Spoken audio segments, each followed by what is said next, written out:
ঢাকা মোহাম্মদপুরের একটি হাইজিং এলাকা থেকে ঘরগিন্নি সাপ উদ্ধার করেন বন্যপ্রাণী সংরক্ষক ও গবেষক আদনান আজাদ আসিফ। আদনান আজাদ আসিফ বাংলাদেশ অ্যানিম্যাল ওয়েলফেয়ার অ্যাসোসিয়েশনের চেয়ারম্যান এবং সেভ ওয়াইল্ডলাইফ অ্যান্ড নেচারের চেয়ারম্যান হিসেবে দায়িত্ব পালন করছেন।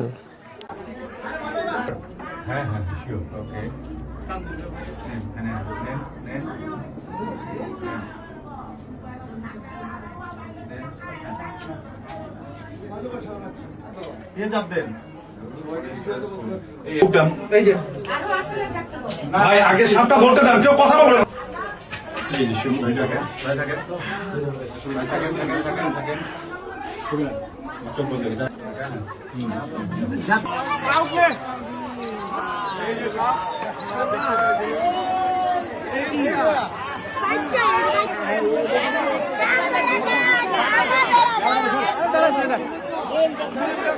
Thank you.